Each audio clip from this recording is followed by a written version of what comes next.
பிஸ்மில்லாஹ் ரஹ்மான் ரஹீம். கண்ணிமிக்க சகோதர சகோதரிகளே, அல்லாஹின் நல்லடியார்களே, அஸ்ஸலாமு அலைக்கும் வரஹ்மத்துல்லாஹி வபரகாத்துஹு. அல்ஹம்துலில்லாஹ். அல்லாஹும்ம ஸல்லி அலா முஹம்மதின் வஅலா ஆலி முஹம்மதின் வபாரிக் வஸல்லிம். இன்னைக்கு நம்ம பாத்தீங்கன்னா ரொம்பவே ஒரு சிறப்புக்குரிய நாள்ல இருக்கிறோம். எவ்வளவோ தேவைகளையும் ஆசைகளையும் முன்வைத்து அமல்களை நம்ம செய்து கொண்டிருக்கிறோம். அதுவும் பாத்தீங்கன்னா சாபானுடைய பாதியை நம்ம அடைந்து விட்டோம்னு சொல்லலாம். இன்னும் பாதிதான் இருக்கு நமக்கு ரமலானை அடைவதற்கு. இந்த நேரங்கள்ல அதிகமாக அமல்கள்ல ஈடுபடுங்க. முக்கியமாக விடுபட்ட நோன்புகளை வைத்துக் கொள்ளுங்க. ஏன்னா இந்த மாசமே பாத்தீங்கன்னா ரமலானுக்கான ஒரு பயிற்சிக்கான மாதம் தான்.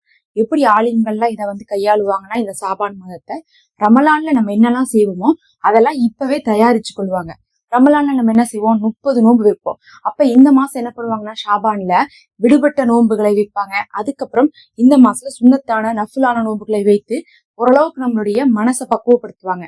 அதே மாதிரி இந்த மாசமே ரமலான்ல நம்ம விடுபடக்கூடிய காரியங்கள்லாம் இருக்கு பாருங்க. என்னென்ன பாவ காரியத்தெல்லாம் நம்ம ரமலான்ல விட்டு விலகி இருக்கோமோ அதையெல்லாம் நம்ம ஷாபான்லயுமே விட்டு விலகி இருக்கணும். ஏன்னா எதையாவது ஒண்ணு நம்ம முன்னாடி இருந்தே ஆரம்பிச்சாதான் அந்த நேரத்துல அதை செய்யும் போது கரெக்டா வரும்.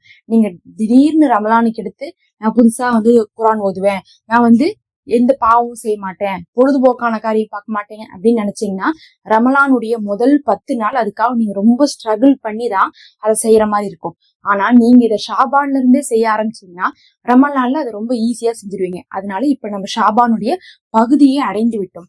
2வது 10 அடைந்தனால நீங்க என்ன பண்ணிக்கொள்ளுங்க, இப்ப இருந்தே ரமலானுக்கு உங்களை தயார்படுத்திக் கொள்ளுங்க. குரான் அதிகமா ஓதுங்க, நோன்புகளை வைங்க, விடுபட்ட நோன்பு, நஃபிலான நோன்பு, சுன்னத்தான நோன்புகளை வைங்க. அதே மாதிரி பாவ காரியத்தை விட்டு விலகிருங்க. அவ்வப்போது அதிக அதிக அமல்களையும் செய்து கொண்டு வாங்க. இன்னைக்கு நம்ம பாத்தீங்கன்னா நம்மளுடைய நசீபையே மாற்றக்கூடிய வஜிஃபாக்களை தான் நம்ம சொல்ல போறோம். இதெல்லாம் குரான்ல வரக்கூடிய ஆயத்துகளாகவும் இன்னும் பாத்தீங்கன்னா நம்ம ஓத வேண்டிய திக்ருகளாகவும் நபி அவர்கள் ஓதிய துவாக்களாகவும் இருக்கு. நான் ஒரு 3 விஷயத்தை சொல்றேன். இந்த 3ஐயுமே நீங்க என்ன பண்ணிக்கோங்க, வெறும் 3 முறை ஓதிக்கொள்ளுங்க. ரொம்பவே சிறப்புக்குரிய அர்த்தங்களை கொண்டது. ஒவ்வொன்றுக்கும் தனி பலன்கள் நமக்கு இருக்கு. முதல் விஷயம் பாத்தீங்கன்னா சூரா யாசீன்ல வரக்கூடிய இந்த ஆயத்து. இந்த ஆயத்துக்கு எவ்வளவு சிறப்பு இருக்கு தெரியுங்களா? உங்களுக்கு ஏதாவது ஒரு விஷயம் ரொம்ப கஷ்டமா இருக்கு, செய்யவே முடியல, அது நடக்கவே மாட்டேங்குது, நானும் எல்லா முயற்சியும் பண்ணிட்டேன், அதுக்கான வழியே கிடைக்கல அப்படின்னா இதை நீங்க ஓதுங்க. இன்னமா அம்ருஹு இதா அராத ஷைஅன் ஐ யகூல லஹு குன் ஃபயகூன் அப்படின்னு என்ன அர்த்தம்னா, அல்லாஹு எதையாவது உன்னை படைக்க நாடினால் அவன் கட்டளை இடுவதெல்லாம் குன் ஆகிவிடு என்பதுதான் அப்படின்னு அர்த்தம். அப்படின்னா என்ன அர்த்தம் சொல்றோம்னா, அல்லாஹு ஒரு விஷயத்தை நினைச்சா அது ஆகுன்னு சொல்லிட்டு ஆகிருமாமா. அதுக்கப்புறம் அவனுக்கு அதுல வேலையே இல்லை. நாம ஒரு விஷயத்த நினைச்சா அது ஆகுமா? ஆகாது. நம்ம ஒரு விஷயத்த நினைப்போம், அதுக்காக முயற்சி பண்ணுவோம், அதுக்காக அல்லாஹ்விடத்துல துவா செய்வோம், அதுக்காக உலக வாய்ப்புகளை நம்ம தேடுவோம். ஆனா அல்லாஹ்விற்கு அப்படி இல்லை. படைக்க நாடினாலும் கூட அவன் ஆகுக அப்படின்னு தான் அவன் சொல்லுவான். அவனுக்கு அவ்வளவு இலகுவானது அப்படின்னு நம்ம சொல்றோம். இது மூலமா நம்ம என்ன நினைச்சுக்கணும்னா, நம்மளுடைய இந்த காரியம் இருக்கு பாருங்க, இப்ப நம்ம ஏதோ ஒரு விஷயத்துக்காக காத்திருக்கோம், இல்ல ஏதோ ஒரு பிரச்சனையில மாட்டிருக்கோம், ஏதோ ஒரு விஷயம் சரியாகணும்னு நினைச்சிட்டு இருக்கோம் இல்ல, அது நமக்கு தான் சிரமம். அல்லாஹுக்குன்னு சிரமம் இல்ல. அல்லாஹ் நினைச்சானா ஆகுகன்னு சொன்னாவே போதும், அது ஆகிடும்.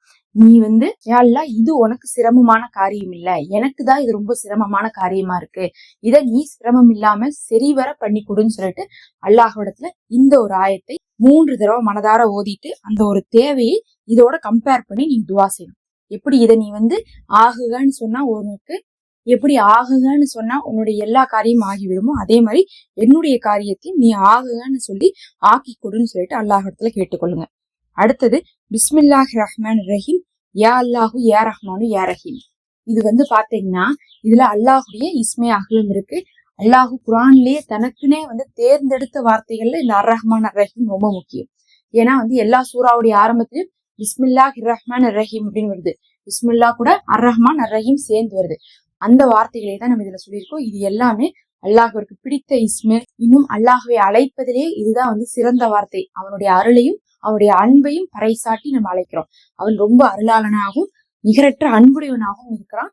கண்டிப்பா ஒரு அடியானுக்கு யார் உதவுவாங்கன்னா, அந்த அடியான் மீது அன்பும் கருணையும் கொண்டவர் தான் நமக்கு உதவ முடியும். அதுதான் நம்ம சொல்றோம், யா அல்லாஹ் நீ அளவற்ற அருளாளனாகவும் நிகரற்ற அன்புடையவனாக இருக்கிற, நீதான் இந்த அடியானுக்கு என்ன பண்ணும், உதவி செய்யணும்னு சொல்லிட்டு அல்லாஹுவை நம்ம அழைக்கிறோம்.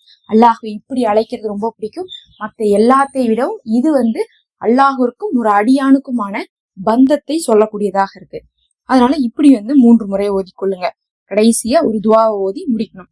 அல்லாஹும்ம இன்னி அஸ்அலுக்கல் ஆஃபியா, யா அல்லாஹ் நான் உன்னிடத்தில் ஆஃபியாவே கேட்கிறேன். ஆஃபியானா என்னன்னு பாத்தீங்கன்னா, இந்த உலகத்துல உங்களுக்கு வேணுங்கிற எல்லாமே ஆஃபியா தான்.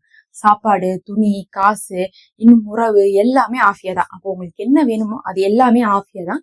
நான் உங்ககிட்ட ஆஃபியாவே கேட்கிறேன்னு சொல்லிட்டு நீங்க என்ன பண்ணிக்கோங்க, இந்த துவாவை 3 முறை ஓதிக்கொள்ளுங்க. இதை ஓதிட்டு துவா செய்யுங்க. நிச்சயமாக இன்னைக்கு துவா ஏற்கப்படக்கூடிய நேரமும் இருக்கு. அல்லாஹ்வும் உங்களுடைய துவாவை அங்கீகரிப்பானாக. ஆமீன் யா ரப்பல் ஆலமீன். நம்ம அடுத்த ஒரு வீடியோல பார்க்கலாம். மறக்காம சப்ஸ்கிரைப் பண்ணிக்கோங்க. நம்ம சேனல்ல மெம்பர்ஷிப் இருக்கு. ஹதியாவாக ஜாயின் பண்ணிக்கோங்க. அஸ்ஸலாமு அலைக்கும்.